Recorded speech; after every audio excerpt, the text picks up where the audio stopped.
अनिका, तुम सुन रही हो ना मेरी बात? तुम माँ बनने वाली हो अनिका। डॉक्टर की ये शब्द सुनते ही 18 साल की अनिका की कमजोर आंखें एकदम से चौड़ी हो गईं। वो समझ नहीं पा रही थी कि वो आखिर प्रेग्नेंट कैसे हो सकती है। अभी तो उसकी शादी को 24 घंटे भी पूरे नहीं हुए थे और ना तो किसी लड़के ने आज तक उसे छुआ था। ऐसे में अनिका प्रेग्नेंट कैसे हो सकती है? जितनी शॉक्ड अनिका थी उतने ही शॉक्ड उसके पापा भी थे, जो वहीं डॉक्टर के कैबिन में खड़े मानो आने वाले तूफान को भांप रहे थे। तभी डॉक्टर ने गौतम से कहा,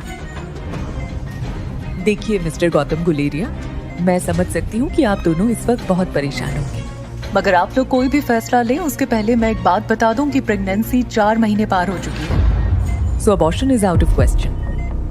अनिका को लग रहा था कि हो ना हो डॉक्टर से जरूर कोई गलती हुई होगी, इसीलिए नर्स के सहारे खड़ी होते हुए कमजोर अनिका ने थोड़ी ताकत जुटाकर डॉक्टर को डांट दिया।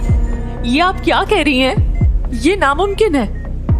लेकिन डॉक्टर कुछ बोले उसके पहले ही गौतम गुस्से से तिलमिलाकर अनिका के पास आए और उसे जोर से थप्पड़ मार दिया। इसका जवाब डॉक्टर को नहीं तुम्हें देना है बेशरम।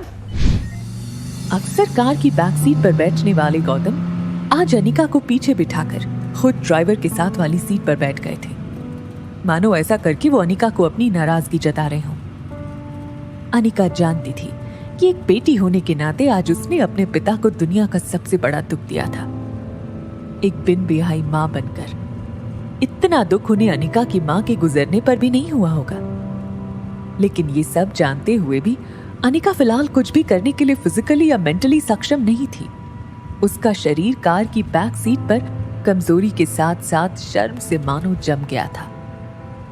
मनाली भारत का बेहद खूबसूरत शहर है। यहाँ देश विदेश से आए टूरिस्ट्स के कारण शहर में रौनक लगी रहती है। मगर अनिका को ऐसा लग रहा था मानो आज मनाली का हर इंसान उसे सवालिया नजरों से बस एक ही सवाल पूछ रहा हो कि कौन है इस बच्चे का बाप। लेकिन इसका जवाब तो अनिका के पास भी नहीं था। वो बस नाम आंखों से एक ही बात सोचे जा रही थी कि जब आज तक उसे कभी किसी लड़के ने छुआ तक नहीं, तो वो प्रेग्नेंट कैसे हो सकती थी। अनिका इसी उधेड़-बुन में थी। तभी उसकी कार उसके घर के बहुत ही बड़े लेकिन पुराने और जंग लगे गेट पे एंटर होती है। गुलेरिया हाउस ब्रिटिश के जमाने का मकान था। कहा जाता था यहाँ इंग्लैंड के अधिकारी वेकेशन मनाने आते थे। पुराने मगर शानदार एंटीक्स, बड़ा गार्डन और बीच में फवारा। लेकिन अच्छे से मेंटेन ना करने की वजह से पिछले कुछ सालों से थोड़ा बंजर सा लगने लगा था।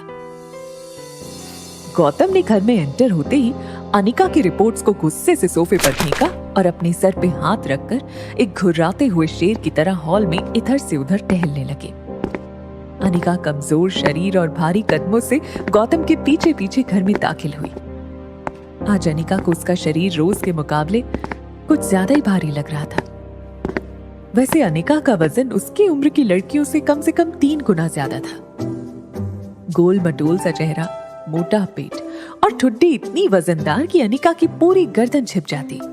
120 किलो की अनिका की तुलना अक्सर लोग अनाज की भरी हुई बोरी से करते, लेकिन अनिका का शरीर जितना मोटा था उसकी शक्ल उतनी ही मासूम और क्यूट थी। चेहरे के दोनों तरफ एक एक रसगुल्ला लगाया हो वैसे नरम मुलायम सफेद गाल। ठंड की वजह से हमेशा लाल रहती उसकी नाक और पूरे जहां की मासूमियत को समेट कर बनाई गई हो वैसे उसकी 2 आंखें। लेकिन आज तक किसी को उसका मासूम चेहरा नहीं देखा था तो बस उसका शरीर बेडोल और निराकार। बिन माँ की बच्ची अनिका को आज सबसे ज्यादा जरूरत थी तो उसके पापा के इमोशनल सपोर्ट की। इसलिए अनिका नम आंखों से गौतम की तरफ बढ़ी ही थी कि तभी गौतम भारी पहाड़ी आवाज में उस पर गरज पड़े। मुश्किल से एक मौका मिला था हमें हमारी जिंदगी को थोड़ा बेहतर बनाने का। नसीब वाली थी तुम जो डोगरा खानदान के इकलौते वारिस कुणाल डोगरा से तुम्हारी शादी हुई थी। डू यू नो कितने पावरफुल हैं वो लोग? मनाली का सबसे पावरफुल खानदान डोगरास। हमारे सारे कर्ज, पेंडिंग कोर्ट केस, हमारी हर तकलीफ से हमें बाहर निकाला था उन लोगों ने। लेकिन शादी के 24 घंटे में ही तुमने हमारी जिंदगी वापस जहन्नुम बना दी। उनको तुम्हारे इस कारनामे के बारे में पता चलेगा तो पता नहीं क्या होगा। और तुम्हारी छोटी बहन कामिनी, उसके साथ कौन शादी करेगा? भले ही वो तुम्हारी सौतेली बहन हो, लेकिन तुम्हारे इस कारनामे की वजह से उसकी भी तो बदनामी होगी। नहीं, जब तक ये मामला खत्म नहीं हो जाता तब तक मैं तुम्हारी छोटी बहन कामिनी को और तुम्हारी नई मां मनीषा को उसके भाई के घर भेज दूंगा। लेकिन आज नहीं तो कल सबको पता चल ही जाएगा। ये बोलते हुए गौतम अपना सर पकड़कर सोफे पर बैठ गए थे।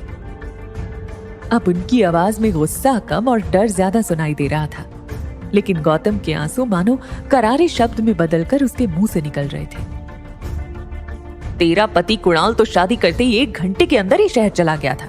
अब इस प्रेगनेंसी के बारे में जब तेरे ससुराल वालों को पता चलेगा तो भगवान जाने वो लोग क्या करेंगे। समाज में इज्जत तो उछलेगी, मगर हम फिर से उसी दलदल में फंस जाएंगे जहां से निकाल कर लाए थे वो लोग हमें। काश तुम भी अपनी मां के साथ ही। अनिका वो सुन चुकी थी जो गौतम कहते कहते रुक गया था। अनिका को कड़वे शब्द सुनने की आदत तो थी ही, मगर आज सवाल उठा था उसके चरित्र पर, उसकी पवित्रता पर। अनिका इस चक्रव्यूह से जल्द बाहर निकलना चाहती थी, मगर उसे कुछ समझ नहीं आ रहा था कि वो क्या करे। वो सोच रही थी कि जो कुछ भी हो रहा है, अगर वो झूठ था तो फिर उसके पेट में सांस लेने को उत्सुक ये सच क्या था। अगले दिन गौतम ने घर में लगे सारे सीसीटीवी कैमरे के पिछले 5 महीने की फुटेज मंगवाई और बारीकी से देखने के बाद वो ये जानकर हैरान हो गया था कि पिछले 5 महीनों से छोटी मोटी बीमारी के चलते अनिका घर के बाहर कहीं गई ही नहीं थी। ये देखकर गौतम का गुस्सा अब आश्चर्य में बदल गया था। उसको इतना तो समझ में आ गया था कि कहीं कुछ तो गड़बड़ थी, लेकिन उससे कहीं ज्यादा उसे ये चिंता थी कि अब डोगरा खानदान क्या करेगा। जल्दी अनिका की देखभाल के लिए एक नर्स रखी गई। लगातार देखभाल और दवाइयों से अनिका की तबीयत में सुधार आ रहा था, लेकिन साथ ही उसे ये बात रोमांचित कर रही थी कि उसके अंदर एक नन्हा सा जीव सांस ले रहा था। अनिका की उम्र भले ही कच्ची हो, मगर उसके अंदर की एक माँ जल्द ही जन्म लेने को उत्सुक थी। उसकी जिंदगी में आखिरकार वो आने वाला था जो सिर्फ और सिर्फ उसका होगा। और 4 महीने बीत चुके थे। अनिका अपनी प्रेगनेंसी में लगभग सब कुछ भूल चुकी थी। ना वो किसी से मिलती, ना कोई उससे मिलता। सिर्फ वो अपने अंदर पनप रही उस नन्ही सी जान से बात करती रहती। ऐसे में एक दिन अनिका पाइप से अपने घर के बाहर के गार्डन में पानी छिड़क रही थी। तभी अचानक उसने अपने पैरों के नीचे कुछ हलचल महसूस की। वो कुछ समझ पाती उसके पहले उसके घर के मेन गेट से एक स्पोर्ट्स बाइक अंदर आई। मशीन गन से जैसे गोलियां निकलती हैं, वैसे बाइक की आवाज सुनकर ऐसा लगा मानो बॉर्डर पर जंग शुरू हो गई हो। बाइक की आवाज सुनकर अनिका ने पानी का पाइप छोड़ दोनों हाथों से अपना पेट पकड़ लिया, जैसे अपने डरे हुए बच्चे को आंचल में छुपा रही हो। बाइक आकर बंगले की सीढ़ियों के पास रुकी। Leather shoes, tight jeans, dark blue T shirt और चेहरे पर लगे पीले चश्मे के आर पार लड़के की गहरी लाल आंखें साफ दिखाई दे रही थी। अनिका ने जैसे इस लड़के को देखा, उसकी धड़कन मानो डर और टेंशन से तेज हो गई। ये लड़का और कोई नहीं बल्कि अनिका का पति कुणाल डोगरा था। 21 साल का कुणाल अपनी नजर अनिका पर गड़ाए हुए बड़े ही स्टाइल के साथ बाइक से उतरा और अनिका की तरफ धीरे धीरे आगे बढ़ने लगा। अनिका और कुणाल दोनों एक दूसरे को देखे जा रहे थे। कुणाल की शादी अनिका से भले ही उसकी मर्जी के खिलाफ करवाई गई थी, लेकिन अपनी बीवी की कोख में किसी और का बच्चा देखना कोई भी मर्द शायद बर्दाश्त न कर पाए। कुणाल शादी के बाद मंडप से सीधा दिल्ली अपनी कॉलेज की पढ़ाई पूरी करने चला गया था और वहीं पहुंचकर शादी के दूसरे दिन उसे अनिका की प्रेगनेंसी की खबर मिली थी। अनिका उस दिन से लगभग रोज सोचती कि जिस दिन उसका सामना कुणाल से होगा, उस दिन पता नहीं वो कैसे रिएक्ट करेगा।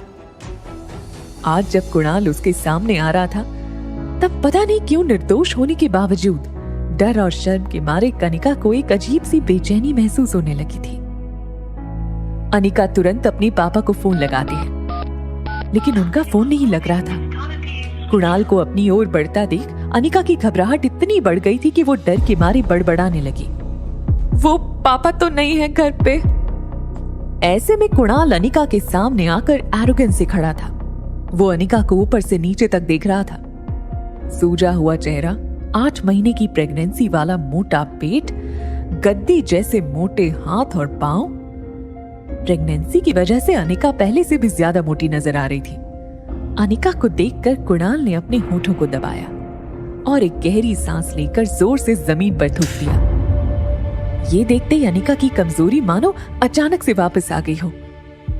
वो ठीक से अपने पैरों पर खड़ी नहीं हो पा रही थी, मानो जैसे उसे खुद का बोझ लग रहा हो।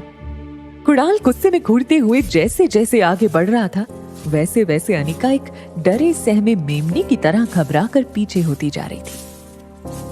ऐसा लग रहा था मानो कुणाल के नुकीले लेदर शूज किसी भी वक्त अनिका के नंगे मुलायम पांव को कुचल देंगे। तभी मेन गेट से गौतम की कार अंदर आकर रुकी। गौतम कार से उतरकर तेज कदमों से कुणाल के पास आया, जैसे कोई सेक्रेटरी अपनी बॉस के पीछे भाग रहा हो। अनिका ने अपने पापा को ऐसा पहले कभी नहीं देखा था। गौतम कुणाल के पास आकर उसको कहता है, अरे कुणाल बेटा, आज अचानक से तुमने फोन किया कि तुम आ रहे हो। तुम्हारी कॉलेज में छुट्टियां शुरू हो गई क्या? कुणाल ने गुर्रा कर कहा, पूरे 4 महीने बाद आया हूं। ऐसा बोलकर अपने दामाद को वेलकम करोगे आप? वैसे काफी कुछ बदल गया है यहाँ पे। कुणाल ने अनिका के पेट की तरफ देखकर अपनी जेब से रम की बोतल निकाली और मुंह से लगा ली। वो आया तब से उसकी नजर अनिका के पेट पर ही जमी हुई थी। माहौल को थोड़ा ठीक करने के लिए गौतम ने कुणाल से कहा, आओ कुणाल बेटा, अंदर चलकर बात करते हैं। लेकिन गौतम की बात को अनसुना करते हुए और रम की घूंट लेते हुए कुणाल अनिका के पेट को घूंटता रहा। गौतम को भी थोड़ा अजीब तो लग रहा था, लेकिन कहीं ना कहीं वो कुणाल के मन की बात को भांप रहा था। इसीलिए बड़े ही सहजता से गौतम ने कुणाल से कहा, देखो कुणाल, अगर तुम ये शादी तोड़ना चाहते हो तो मैं समझ सकता हूं। ये सुनते ही कुणाल चिल्ला उठा, जो बात तुम समझ सकते हो वो बात मेरे बुढ़े दादाजी नहीं समझ सकते थे। जबरदस्ती इस मोटी के साथ मेरी शादी करवा दी और अब दादाजी चाहते हैं कि इसके नाजायज बच्चे को भी मैं अपना नाम दूं। एक तो इस मोटी को मेरे गले बांधकर पता नहीं किस बात का बदला ले रहे हैं मुझसे। और फिर अनिका की ओर देखते हुए कुणाल ने कहा, एक तो इसे देखता हूं तो ऐसा लगता है जैसे मुझे किसी ऐसे गुनाह की सजा दी जा रही है जो मैंने किया ही ना हो। शादी के मंडप से तुरंत इसीलिए भाग गया था मैं, ताकि मुझे इसके साथ एक पल भी ना रहना पड़े। बोलते बोलते कुणाल की सांसें फूलने लगी थी, जैसे कि वो महीनों से अपने अंदर भरी हुई भड़ास निकाल रहा हो। अनिका और गौतम दोनों ही कुणाल की बात सुनकर ऐसा महसूस कर रहे थे जैसे अभी के अभी ये धरती फट जाए और दोनों बाप बेटी उसके अंदर समा जाए। कुणाल का आक्रोश अपनी चरम सीमा पर था। अब भी कोई कसर बाकी रह गई है वैसे? उसने अनिका की तरफ इशारा करते हुए आगे कहा, देखो इस बेशरम लड़की को, शादी के फेरे लेते वक्त पेट में किसी और का बच्चा लिए घूम रही थी और इतना होने के बाद भी आज मेरे सामने ऐसे बेशर्मों की तरह खड़ी है। क्या लगा तुझे कि मैं तेरे इस बच्चे को मेरा नाम दे दूंगा? कुणाल डोगरा का नाम? पता नहीं किस गटर का कीड़ा है। ये बोलते हुए वो गुस्से में अनिका की तरफ आगे बढ़ता है, मानो जैसे वो गुस्से में पता नहीं अनिका को क्या कर देगा। लेकिन तभी शराब की वजह से कुणाल के पैर लड़खड़ाए और वो अपना बैलेंस खो बैठा। लेकिन तुरंत गौतम ने आगे आकर कुणाल को पकड़कर संभाल लिया। अनिका कुणाल की बातें सुनकर जितना ज्यादा हर्ट थी, उतनी ही ज्यादा गुस्से में भी थी। वो भले ही अपने मोटापे की वजह से ऐसी सब बातें सुनने की आदी थी, मगर अभी उसे इस बात पर कुणाल से ज्यादा खुद पर घिन आ रही थी कि कोई उसके होने वाले बच्चे को गाली दे रहा था और वो मजबूर खड़ी सुन क्यों रही थी। बच्चे का ख्याल आते ही न जाने कैसे अचानक अनिका के अंदर अजीब सी हिम्मत आ गई और बिना कुछ सोचे वो बोल पड़ी, मैं इस शादी को नहीं मानती। ये सुनकर गौतम और कुणाल दोनों शॉक थे। कुणाल सोच रहा था कि कल की आई पिद्दी सी लड़की में इतनी हिम्मत कहां से आ गई कि वो मेरे यानी कुणाल डोगरा के सामने ऐसे बोले। लेकिन इसके पहले कि वो कुछ रिएक्ट कर पाता, गौतम ने बात को संभालते हुए कुणाल से कहा कि इस वक्त अनिका की तबीयत ठीक नहीं है, इसलिए तुम उसकी बातों पर ध्यान मत दो। और रहा सवाल बच्चे का, तो उसके पैदा होते ही उसे अनिका से हमेशा के लिए अलग कर दिया जाएगा, मेरा यकीन करो। अपने पिता की ये बात सुनकर अनिका को ऐसा लगा जैसे किसी बड़े से ट्रक ने उसे पीछे से टक्कर दे मारी हो और वो जिंदगी और मौत के बीच जूझ रही हो। टेंशन में अनिका की सांसें फूलने लगी और एक पल के लिए वो सांस लेना चूक गई। ठीक उसी पल में अचानक से अनिका के पेट में जोरों से दर्द शुरू हो गया। दर्द के मारे अनिका एक झटके से अपने पीठ के बल गिरी और ओझल होती आंखों से उसने देखा कि गौतम दौड़कर उसके पास आ रहा था। गौतम ने हड़बड़ी में फोन करके एम्बुलेंस को बुला लिया था, लेकिन ये सब देखने के बावजूद कुणाल वहीं खड़ा बेशर्म और बेरहम बनकर रम के घूंट मार रहा था, मानो उसे किसी भी चीज से कोई फर्क नहीं पड़ रहा हो। शाम की मध्यम रोशनी अनिका के सामने धुंधली हो रही थी। उसे बस एक छोटी बच्ची की आवाज सुनाई दे रही थी, मम्मी मम्मी उठो मम्मी। देखते ही देखते आज 6 साल बीत चुके थे, लेकिन आज भी वही आवाज अनिका के कानों में गूंज रही थी, मम्मी मम्मी उठो मम्मी, प्लेन लैंड होने वाला है। फ्लाइट के बिजनेस क्लास की आरामदायक सीट पे सोई अनिका की आंखें झटके से खुली और सामने थी उसकी 6 साल की बेटी रिया। रिया का मासूम चेहरा और उसकी खूबसूरत कत्थई आंखें देखकर अनिका की जान में जान आई। उसका गुजरा हुआ कल कोई बुरे सपने से कम नहीं था। आज अनिका अपनी बेटी रिया के साथ बेंगलुरु से मनाली 6 साल बाद लौट रही थी। रिया ने अपना गेमिंग टैबलेट मां के पर्स में रखते हुए बड़े प्यार से अनिका से पूछा, मॉम क्या हम मेरे डैड को ढूंढने मनाली जा रहे हैं? लेकिन अनिका ने बड़े ही सरल तरीके से उसे समझाया, मैंने तुम्हें कितनी बार कहा है तुम्हारी कोई डैड नहीं है। इस पर रिया जवाब देते हुए कहती है, कम ऑन मॉम, स्कूल में हमें टीचर कहती है कि हर बच्चे के माँ बाप होते हैं। अब मेरे गेमिंग वर्ल्ड के कैरेक्टर्स की तरह मैं किसी दूसरी दुनिया से तो आई नहीं हूं ना, तो ऑब्वियसली मेरे पापा भी तो होंगे ही, या किसी जादूगर ने मुझे अपनी हैट में से बाहर निकाला है। आब्राकडाब्रा, रिया बाहर आ जा। रिया की ये बात पर माँ बेटी दोनों ही जोर से हंस पड़ी। अपनी हंसी पे काबू पाते हुए रिया ने दूसरा सवाल पूछा, तो क्या हम यहाँ मेरे भाई को ढूंढने आए हैं? रिया का ये सवाल सुनकर अनिका गहरी सोच में डूब गई। उसे याद आ गया कि कैसे 6 साल पहले अस्पताल में उसने जुड़वा बच्चों को जन्म दिया था और अनिका के पापा की कदकाठी के एक आदमी ने उसके दोनों बच्चों को उससे छीनने की कोशिश की थी। कमजोर अनिका ने बड़ी हिम्मत से उस आदमी का सामना करके रिया को तो बचा लिया था, मगर अफसोस कि वो अपने बेटे को नहीं बचा पाई और वो आदमी उसके बेटे को लेकर भाग निकला था। इस हाथापाई में अनिका को चोट भी लगी थी। चोट इतनी गहरी थी कि उसका बचना लगभग नामुमकिन था और इसी वजह से अनिका की मौसी उसे अपने साथ बेंगलुरु ले आई थी, जहां अनिका का इलाज हुआ था। हालांकि इन 6 सालों में अनिका पूरी तरह से बदल चुकी थी। हार्मोनल इम्बैलेंस की वजह से बढ़ा हुआ उसका शरीर अब एकदम ही नॉर्मल हो चुका था। घने लंबे कमर तक के बाल, काली नोकीली आंखें, गोरे गोरे गाल with a perfect jawline, गुलाब की पंखुड़ी जैसे नरम होंठ और सुराही लंबी गर्दन। शिफॉन की लाल साड़ी में अनिका की कमर ऐसी लग रही थी मानो कोई नदी समंदर से मिलने के लिए करवट ले रही हो। फ्लाइट अटेंडेंट हो या फ्लाइट के अन्य यात्री, सब लोग आते जाते अनिका पे एक नजर जरूर डालते। मासूमियत से सवाल कर रही रिया को ये नहीं पता था कि अनिका के मनाली लौटने का मुख्य कारण ये था कि पिछले 6 सालों में कुणाल के दादाजी किसी भी हालत में अनिका और कुणाल की शादी तोड़ने की मंजूरी नहीं दे रहे थे। लेकिन 6 साल बाद आखिरकार कुणाल की जिद के आगे उन्हें झुकना पड़ा और वो ये शादी तोड़ने के लिए राजी हो गए। मनाली वापस जाकर वो डिवोर्स पेपर्स पर साइन करने के साथ साथ अपने खोए हुए बेटे को भी ढूंढना चाहती थी। थोड़ी देर में फ्लाइट ने लैंड किया। मनाली की जमीन पर कदम रखते ही न जाने क्यों अनिका की बाईं आंख फड़कने लगी। उसे ऐसा लगा कि आगे जरूर कुछ बुरा होने वाला था।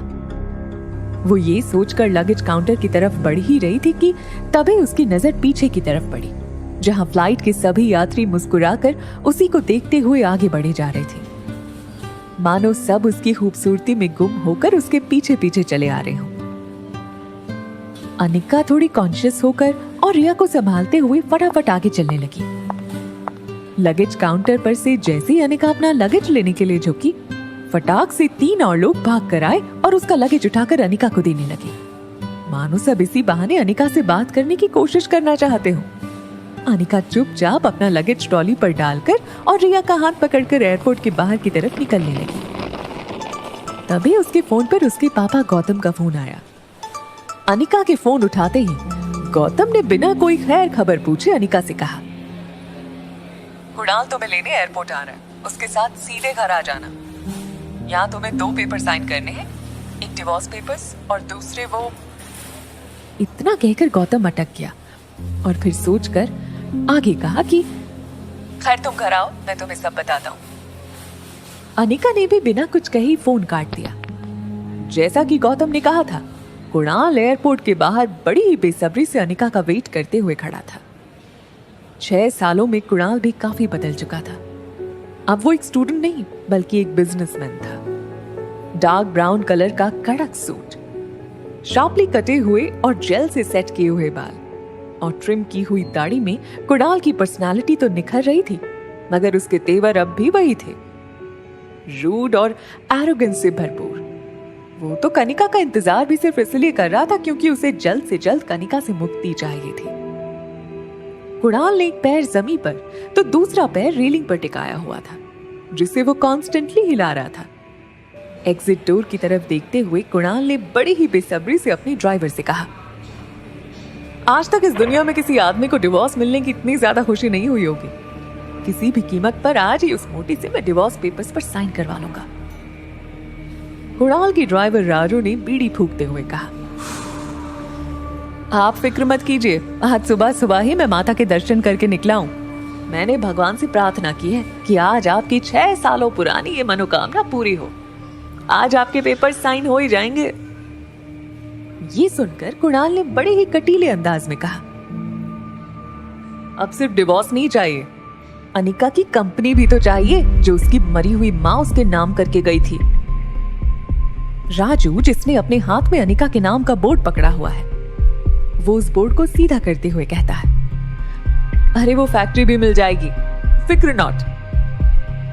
तभी कुणाल के दिमाग में कुछ आता है और वो ड्राइवर से कहता है, अच्छा सुन, उसको देखते ही हमेशा मेरा मूड ऑफ हो जाता है और आज इतने अच्छे दिन पर मैं अपना मूड खराब नहीं करना चाहता, इसलिए मैं उल्टा घूम के खड़ा हो जाता हूँ, ठीक है? तूने भले ही उसे ना देखा हो, लेकिन तेरे हाथ में उसके नाम का बोर्ड देखकर वो तेरे पास आ ही जाएगी। कुणाल आलस लेते हुए उल्टा घूमने ही वाला होता है कि तभी अचानक उसकी नजर एयरपोर्ट के दरवाजे पर पड़ी और कुछ देखकर उसकी नजर और कमर वहीं अटक गई। कुणाल ने एयरपोर्ट से बाहर आते हुए एक लड़की को देखा तो वो देखता ही रह गया, मानो जैसे उसने आज से पहले किसी खूबसूरत लड़की को देखा ही ना हो। उस लड़की को देखकर कुणाल के मुंह से निकल ही जाता है कि यार, इतनी खूबसूरत लड़की तो मनाली में कभी दिखी ही नहीं। ड्राइवर राजू ने भी उसकी बात में हामी भरी। कुणाल बिना वक्त गवाए रेलिंग कूदकर उस लड़की की ओर दौड़ पड़ा और अचानक से वो उस लड़की के सामने आकर खड़ा हो गया और उसका रास्ता रोक लिया। ये खूबसूरत लड़की और कोई नहीं बल्कि अनिका थी। कुणाल इस बात से बिल्कुल अनजान था। अचानक कुणाल को अपने सामने देखकर अनिका हैरान थी। उसे एक ही पल में वो सब कुछ याद आ गया जो वो हमेशा से भूलना चाहती थी। अनिका एक पल के लिए सहम गई और उसको लगा कि कहीं पहले की तरह कुणाल फिर से उसकी इंसल्ट न कर दे, और इसीलिए अनिका सीधा कुणाल को थप्पड़ जड़ देना चाहती थी। मगर वो अपनी बेटी रिया के सामने कोई तमाशा नहीं करना चाहती थी। और तभी अचानक कुणाल बोल पड़ा, हेलो मिस गॉर्जियस, आप मनाली में पहली बार आई लगती हैं, क्योंकि अगर पहले आई होती तो ये तो पॉसिबल नहीं है कि अब तक आप मेरी नजरों से अननोटिस्ड रहती। अनिका को पहले तो कुछ समझ में नहीं आया, लेकिन अगले ही पल वो समझ गई कि कुणाल उसे पहचान नहीं पाया था। अनिका ने रिया की तरफ देखा तो वो अपने टैब में वीडियो गेम खेलने में मस्त थी, और क्योंकि उसने हेडफोन पहने थे उसे आसपास की कोई बात सुनाई नहीं दे रही थी। ये देखकर अनिका को राहत मिली। अनिका कुणाल की बात को अवॉइड करते हुए वहां से साइड होकर टैक्सी को आवाज देने लगी। Taxi, taxi. अनिका नहीं चाहती थी कि कुणाल उसे पहचाने, लेकिन कुणाल भी हार मानने वालों में से थोड़ी था। कुणाल ने उसकी तरफ भागकर फिर से उसका रास्ता रोक दिया। अरे अरे, टैक्सी की क्या जरूरत है? मैं अपनी गाड़ी में आपको जहां चाहे छोड़ देता हूं ना। और एक मिनट, ये नन्ही गुड़िया कौन है? ये कहते हुए उसने रिया की तरफ इशारा किया और उसके गाल पर हाथ फिराया। लेकिन रिया जब टैब पर गेम खेल रही थी तब उसे कोई डिस्टर्ब करे वो उसे बिल्कुल अच्छा नहीं लगता, इसलिए टैब से बिना ऊपर देखे उसने अपना गाल झटक लिया। ऐसा करने में रिया के कान से हेडफोन नीचे की तरफ स्लाइड होकर गिर के उसके कंधे पर आ गए थे, लेकिन अभी भी उसका ध्यान वीडियो गेम खेलने में ही था। अनिका टैक्सी ढूंढने में बिजी हो गई, लेकिन कुणाल पीछे पीछे आकर उससे एक नहीं तो दूसरे तरीके से बात करने की कोशिश करता रहा। ओह, समझ गया, ये आपकी छोटी बहन है ना? ये सुनकर रिया जोर जोर से हंस पड़ी। तभी कुणाल को वापस गौतम का फोन आया। कुणाल ने जैसे ही फोन उठाया, गौतम ने पूछा, क्या तुम्हें अनिका दिखी? कुणाल ने बड़ा ही तीखा जवाब देते हुए कहा, ना दिखने के लिए आपकी बेटी कोई सुई तो है नहीं। जब वो गेट से बाहर आएगी तो सिर्फ वो ही दिखेगी, बल्कि उसके पीछे खड़े लोग भी दिखना बंद हो जाएंगे। हाँ। और वो रूडली फोन काट देता है। कुणाल की बात सुनकर अनिका को अंदाजा हो गया था कि वो पक्का उसी के बारे में बात कर रहा था। अनिका को कुणाल पर बहुत ही ज्यादा गुस्सा आ रहा था, लेकिन उसे बस अब जल्दी से टैक्सी चाहिए थी। वो पूरे जोश और गुस्से के साथ जोर से चिल्लाई, टैक्सी! ये सुनकर कुणाल और ज्यादा इंप्रेस हो गया था और बड़े ही मीठे अंदाज में बोला, सुनिए मिस, मैं आपको छोड़ देता हूँ ना। वैसे भी मैं जिसे लेने आया था लगता है वो आई नहीं। आप अगर बेंगलुरु की फ्लाइट में आई हैं तो आपने फ्लाइट में किसी बेहद मोटी औरत को देखा होगा। ये सुनकर अनिका एक पल को रुकी और उसने कुणाल की तरफ मुड़कर देखा। कुणाल आगे कहता है, दरअसल 6 साल पहले वो 120 किलो की थी और अब 6 साल में तो उसने पक्का डबल सेंचुरी पार कर ही ली होगी। अनिका बिना कुछ बोले कुणाल की बातें सुनकर सोच रही है कि पता नहीं क्या क्या सोच रहा है वो उसके बारे में।